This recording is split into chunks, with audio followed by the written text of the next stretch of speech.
waxaa jira bilyaneero qarsoodi ah oo aan muujin hantidooda liiska dadka maalqabeennada caalamka waxaa inta badan lagu soo bandhigaa wargeysyada caalamka.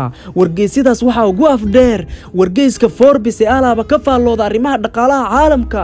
laakiin waxaa jira shakhsiyaad aan laga warqabin oo indhaheena ka qarsoon balse haysta dhaqaale aad u fara badan. waxaa ku jira madaxweynayaal, ganacsato iyo weliba dambiilayaal dunida aad looga doondoono.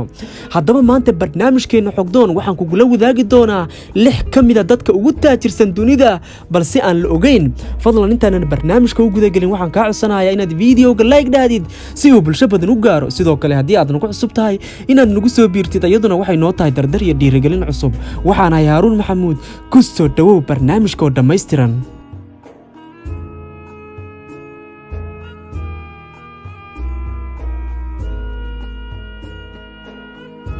hagaag nambarka koowaad xasanal balkiya. ninkan waa 74 sano jir waana suldaanka ama boqorka wadanka Brunei. sidoo kale waa ra'iisul wasaaraha dalkaas. waxaa la sheegaa inuu leeyahay in ka badan 600 oo gawaarida nuuca qaaliga ah ee loo yaqaan Rolls Royce. guriga uu degan yahay waxa uu ka kooban yahay sida la sheegay 1800 oo qol. magaca qasrigiisu waa Nuurul Imaam. qiimaha gurigiisa waxaa lagu qiyaasay 350 milyan oo dollar. ninkani waxa uu haystaa hantidan 20 bilyan oo dollar. nambarka labaad Isabella dos Santos waa haweeney ganacsato ah oo u dhalatay dalka Angola. waa gabadha curadda u ah ee u dhalay madaxweynihii hore Angola Jose Eduardo dos Santos.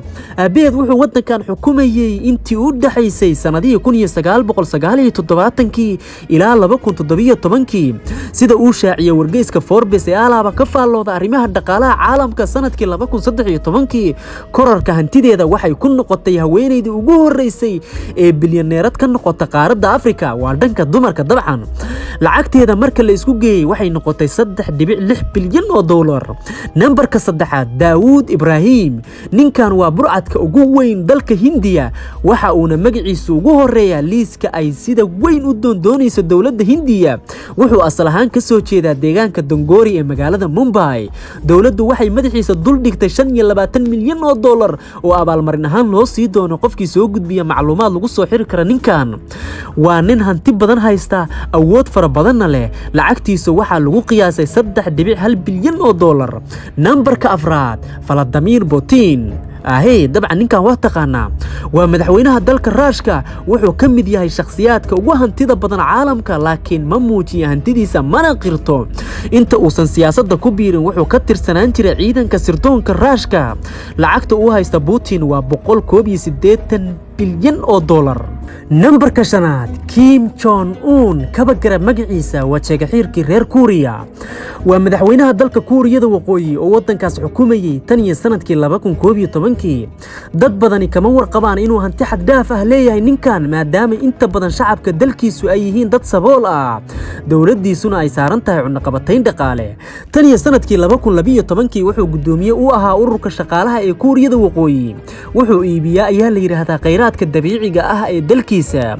lacagta uu haysta Kim Jong Un waa 5 bilyan oo dollar.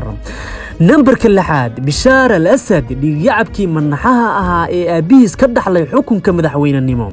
waa madaxweynaha dalka Suuriya wuxuuna xilka hayaa tan iyo bishii Juulaay ee sanadkii 2000.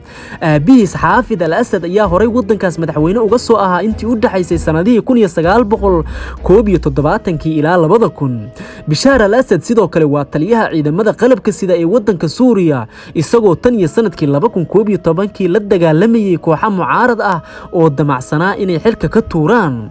lacagtiisa waxaa lagu qiyaasay asagana 5 bilyan oo dollar.